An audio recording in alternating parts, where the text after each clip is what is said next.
Skylar. Okay, I uploaded the first video that's currently on my channel 6 months ago, and that got 300 views, 30 likes. Posted my second video 2 months ago, and that dipped to 80 views, and I was like, okay, I peaked on my first video, that's it. But obviously I'm still gonna upload anyways, I don't care. Last week, I uploaded a video that I did not care about at all. I just uploaded for the sake of uploading.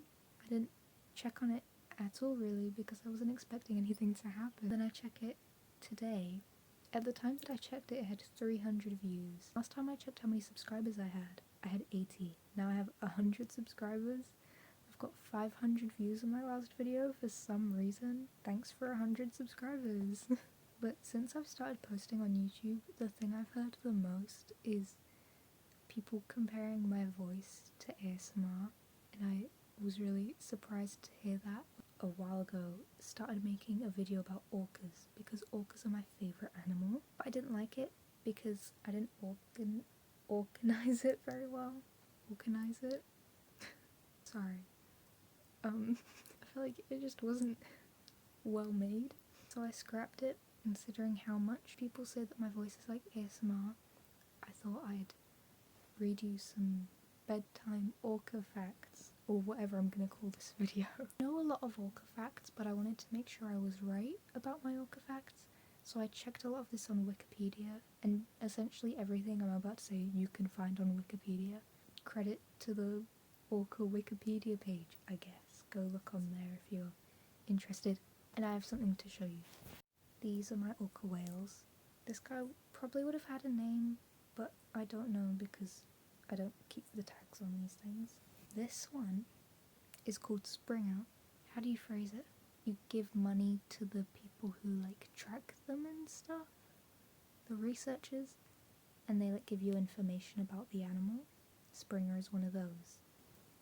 He's with she. Oh my god, she's with us. Springer is a she because I think she has 2. What are they called? What are baby orcas? Cubs? No. Baby orcas. I have my list of orca facts, and I'm just gonna start reading them. Orcanus orca is the full term for an orca. The orcanus part means of the kingdom of the dead, or belonging to Orcus. Orcus was the Etruscan and Roman mythology god of the underworld, and also the punisher of broken oaths, which is sick. Orca calves are about 8.5 feet long and weigh between 265 and 353 pounds at birth. They'll grow 25 inches in their first year. A male orca can reach up to 26 feet long, and a female orca can reach up to 23 feet long, the minimum being like 16 to 20 feet. This black and white pattern on an orca is camouflage. Underneath an orca and you look up, the whites of them will blend in with the light beaming down into the ocean, but if you're above an orca, the black of the orca will blend in with the darkness of the ocean that's underneath. Some orcas do have like some grey on them as well, like Springer does. I saw a video today actually of a grandmother orca. I think it said she was 60 years old and she on her own hunted down a shark. I think sharks don't have very good eyesight, and along with that obviously the camouflage that an orca has. This shark likely had no idea that this orca was coming. I got this from the comments, so I don't really know anything about this, but I just thought it was cool and it sounded right. But the force that this orca hit this shark with, for us, that would be like something 3 times bigger than however big you are, hitting you at 35 miles per hour, which I wouldn't want to experience personally. Orcas have really great senses, like they have really great eyesight, they have good hearing, they're like physically sensitive, they like being pet and stuff, but they also have echolocation. They use this echolocation for a lot of things, but I find it coolest that they use it to detect their favourite food. If it's an orca that eats fish, they'll have preferences, and they'll even swim further distances just to get their favourite fish. Orcas like to eat shark liver, and I'm guessing that's how they do that, because they can tell their favourite fish using the echolocation based on the shape of the fish and its organs and stuff. So I'm assuming they know about shark liver because of their echolocation. As far as I can remember, I don't think they even care if the shark is dead or alive. They just rip it open and eat its liver and leave it there. That's probably the worst one I'm gonna say. So they're obviously like really aggressive hunters, but I feel like the cool side of that is the fact that they teach all of their tactics to their calves. Orcas are really social. They travel in pods. I think the pods can be anywhere from just like 5 orcas to like 30 or 40 orcas. It's a matriarchy. They have the eldest orca, and then you have like her daughters will stay with her, and her daughters' descendants will stay with them.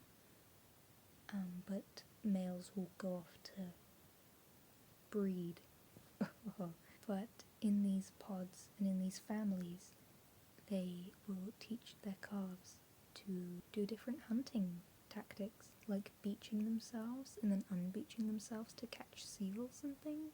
Like the adult orca will beach itself to show the young orca how to do it. It will stay back while the young orca does it itself, so that if it needs help, it can go out and drag it back into the sea so it doesn't actually get beached.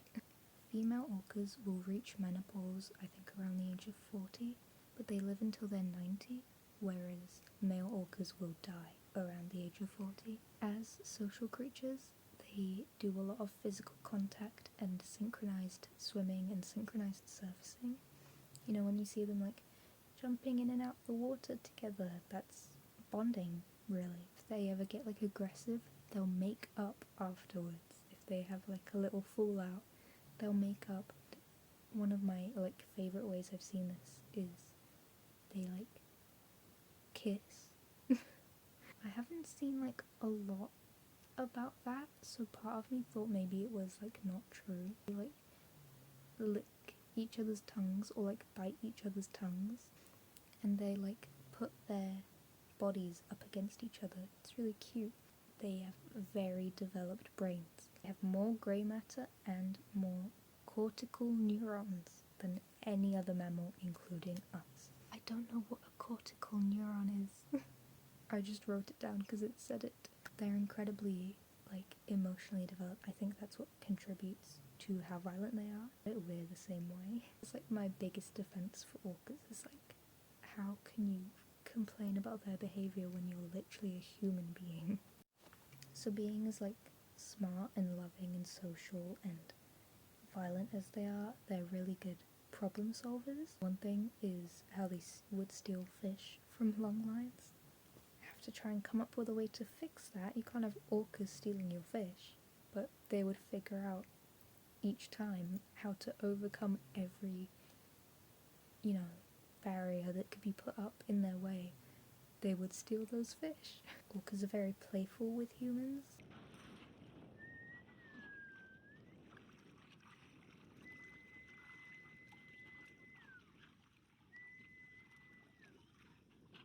And even dogs.